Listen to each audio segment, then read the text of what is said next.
homenaje a Howard T. Ricketts, científico que las estudió y murió de tifus en 1910 por contaminación accidental durante sus investigaciones. Originan la rickettsiosis, enfermedad infecciosa zoonótica de distribución universal, transmitida por artrópodos como piojos, pulgas, garrapatas o ácaros, que pueden desempeñarse tanto de vector como de reservorio. Estos infectan e infestan una gran variedad de animales vertebrados silvestres y a seres humanos, en quienes producen enfermedades de gravedad leve a fulminante y en ciertos casos infecciones persistentes que los convierten en reservorio continuo de la enfermedad.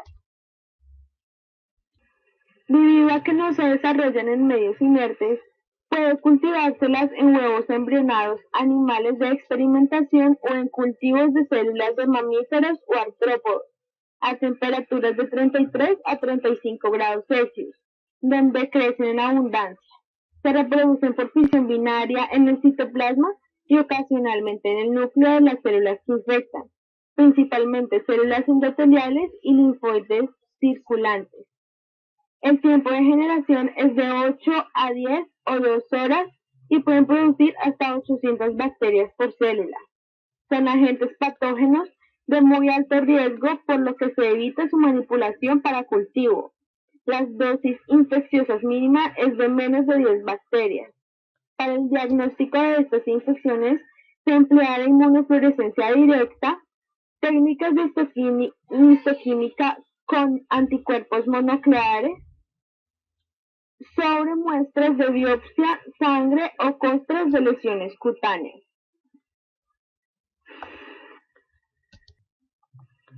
La Rickettsia prowazekii produce el tifus epidémico o exantemático. El reservorio es el hombre o la ardilla y el vector es el piojo por medio de sus heces contaminadas. Se detecta principalmente en Sudamérica y Asia. La Rickettsia typhi es la causa del tifus murino o endémico. El reservorio son las ratas y las pulgas y el vector las pulgas, mediante sus heces contaminadas. El hombre se infecta al frotar las heces sobre la herida generada por la picadura. Es de distribución universal. La Orientía Tsugamushi es el agente etiológico del tifus de los matorrales y se transmite por la saliva infectada que regurgitan las larvas de ácaros. A la vez, reservorios y vectores, al picar la piel del humano, donde produce una escara necrótica de importante valor diagnóstico. Es de notar que las garrapatas pueden sobrevivir sin alimentarse durante 4 años.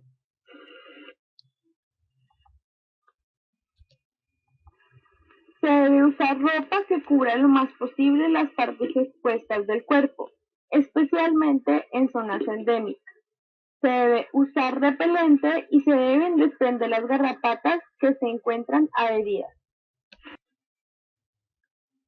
De las 36 especies conocidas de Borrelia, 12 de ellas son conocidos como patógenos humanos, causando la enfermedad de Lyme, transmitida por garrapatas.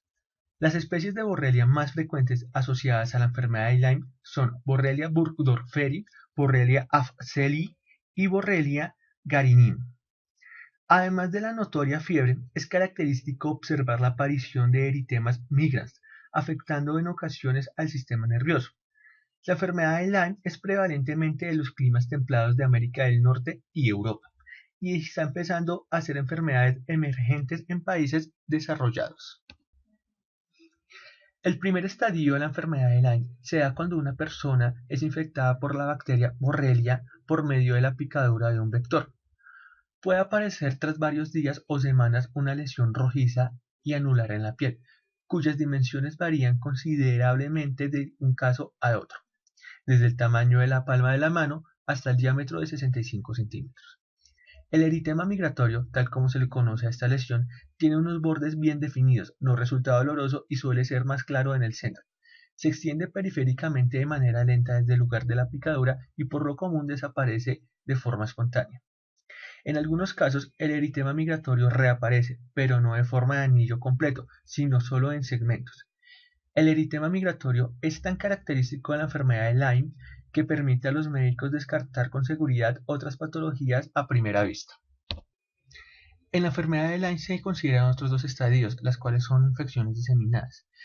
El segundo estadio se caracteriza por ser una diseminación temprana de la enfermedad, la cual ocurre tras varias semanas o meses y que incluye lesiones eritematosas múltiples tipo migras, síntomas neurológicos como la parálisis del séptimo par, el facial, meningoencefalitis, síntomas cardíacos como bloqueo auriculoventricular, miopericarditis y artritis oligoarticular asimétrica.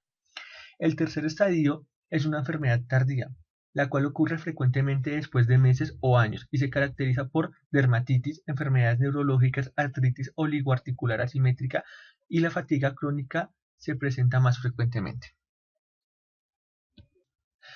La enfermedad de Lyme puede presentar los síntomas de varias enfermedades, tales como el síndrome de fatiga crónica, fibromialgia, esclerosis múltiples, ELA, lupus y demás. Habitualmente, el médico puede establecer el diagnóstico de la enfermedad de Lyme por medio del historial clínico y los resultados de la exploración física, por ejemplo, eritemas migratorios o neuroborrelosis aguda, cuando estos resultan claramente característicos. En el inicio, es de esperar síntomas generales tales como debilidad, dolor muscular o la inflamación de ganglios linfáticos. Las picaduras de las garrapatas son muy frecuentes, si bien en pocos casos derivan en la enfermedad de Lyme. Dentro del diagnóstico, la presencia de anticuerpos en la sangre muestra que el sistema de defensa del cuerpo está combatiendo los agentes patógenos.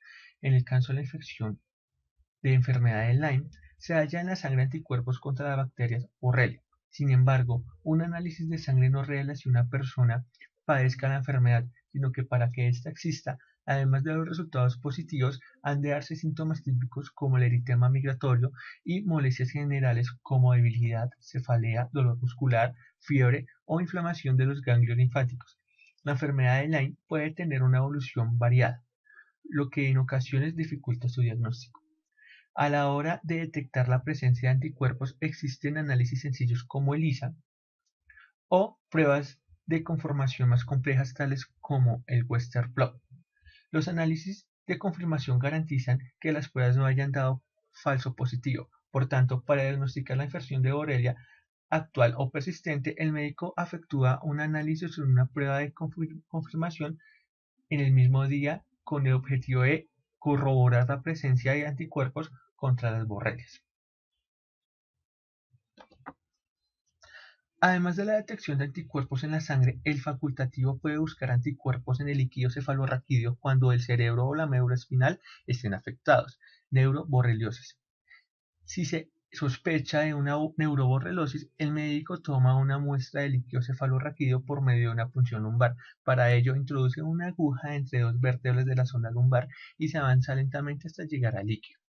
Dentro del tratamiento, existen diversos tipos de penicilinas las cuales ayudan a controlar la infección, como la doxiciclina, ceftriaxona y acitromicina. Primera descripción de una erlichiosis humana data de 1953. En Japón se describió el primer aislado de E. senetsu en un paciente con cuadro clínico similar a mononucleosis infecciosa. Desde entonces se han relacionado en patología humana nuevas especies de Ehrlichia y Anaplasma. En la actualidad se considera las erlichiosis y anaplasmosis son problema emergente.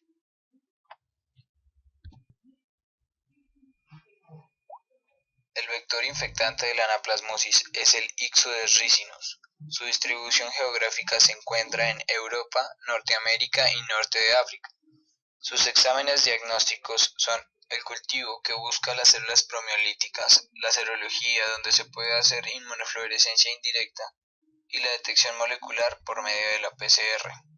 En cuanto al tratamiento, el tratamiento de primera elección es la doxicilina. Se da a 100 miligramos cada 12 horas durante 7 a 14 días. En niños se puede reajustar dosis según el peso.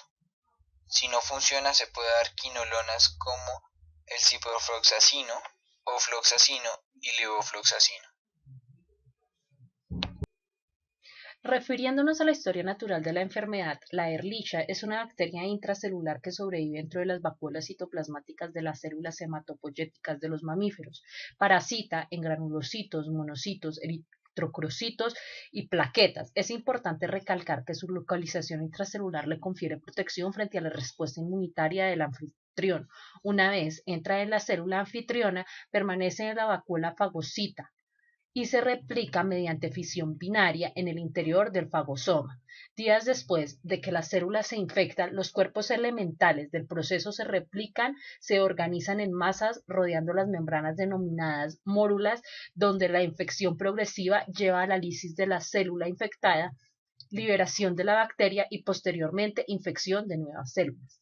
En cuanto al ciclo de la evolución, las garrapatas se infectan cuando a un estadio inmaduro ingieren la sangre del anfitrión infectado en forma natural y posteriormente transmiten la bacteria a otro mamífero durante la siguiente ingesta de sangre. Los humanos son anfitriones accidentales y la transmisión se interrumpe en este momento. La erquilosis monocítica humana es la patología característica de este microorganismo. La Ehrlichia Schafferis es quien produce tras infectar los monocitos sanguíneos y fagocitos mononucleares en tejidos y órganos. Entre la primera y tercera semana después de la picadura de la garrapata se observa una enfermedad pseudogripal que causa fiebre, cefalea, malestar, mialgias. Los pacientes tienden a presentar leucopenias, trombocitopenias y elevación de las transaminasas séricas. La Ehrlichia Schafferis altera la función de los fagocitos mononucleares y la regulación de la respuesta inflamatoria. En consecuencia, la respuesta inflamatoria disminuye el patógeno y genera daño hístico. Los exámenes de laboratorio que sustentan el diagnóstico son microscopía, serología, sondas de ADN, pruebas de amplificación de ADN, prueba diagnóstica rápida y específica, detección de mórulas en cuanto a las células se tiñen con tinción de Hemsia o Dreyfus. Por otro lado, el diagnóstico diferencial adicional a la erquelosis monocítica humana, la erquelosis puede presentar diferentes enfermedades clínicas. La Ehrlichia granulosita, cuyo microorganismo es E. schafferis, anfitrión reservorio, renos, perros y otros cánidos, vector Amblyomma americanum, anfitrión con síntomas clínicos, seres humanos y perros, célula anfitriona infectada, monocitos y macrófagos. La Ehrlichia monocítica, microorganismo E. eguigi, anfitrión reservorio, perros, vector Amblyomma americanum, anfitrión con síntomas clínicos, seres humanos y perros, célula anfitriona infectada, neutrófilos. Por otro lado, también encontramos la fiebre de Senutus, la herchilosis bovina, la herchilosis canina, equine herchilosis, herchilosis ovina, trombopenia clínica.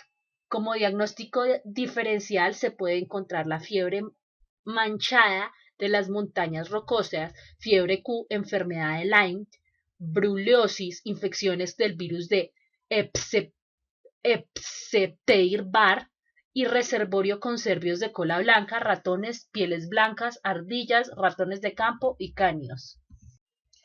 Por otro lado, en el abordaje terapéutico que se le suele dar a estas enfermedades se emplea la doxiciclina, rifampicina en caso de ser alérgico a la penicilina por su actividad bactericida in vitro, penicilinas, cefalosporinas, cloranfenicol, aminoglucósidos y macrólidos, carentes de eficacia. Para la prevención se suele usar ropa protectora, aplicación de repelentes contra insectos y evitar las picaduras de garrapatas vistiendo la ropa apropiada. El protozoo responsable de la fiebre de Texas en el ganado fue primero identificado en 1888 por el biólogo rumano Victor Beck, en honor del cual se denomina el género del microorganismo y la enfermedad que causa. El primer caso documentado en humanos no se produjo hasta 1957 en la antigua Yugoslavia. Entre 1982 y 2001 se ha informado de 200 casos de Babesia microti en los Estados Unidos. En la historia médica, el primer caso de babesiosis humana fue reportado en 1957 en Yugoslavia, como el caso clínico de un trabajador agrícola quien presentó la sintomatología típica de malaria, falleció y fue más tarde entonces cuando se confirmó por medio de frote sanguíneo la causa de su muerte provocada por babesiosis bovina. Para el diagnóstico diferencial de la babesiosis podemos tener en cuenta la malaria, ya que presentan una gran similitud tanto en la clínica como en la sintomatología. El primer reporte del mundo se remonta en el año de 1957, cuando la sintomatología típica de la malaria de un paciente condujo el diagnóstico errado de post-mortem, el cual fue confirmado como babesiosis bovina.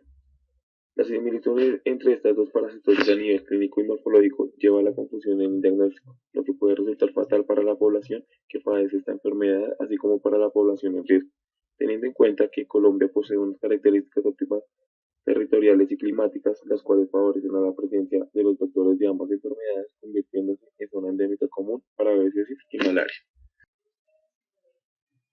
La babesiosis es fácil de diagnosticar si se sabe lo que se está buscando. Aunque no hay un protocolo de actuación, si se habita en una zona donde la enfermedad es habitual o la persona ha sido picada por una garrapata presentando anemia hemolítica y fiebre, con esa orientación el médico puede localizar el organismo invasor por medio de diversos tipos de análisis de sangre, ya sea serología, una reacción en cadena de polimerasa o un recuento de plaquetas o hemograma.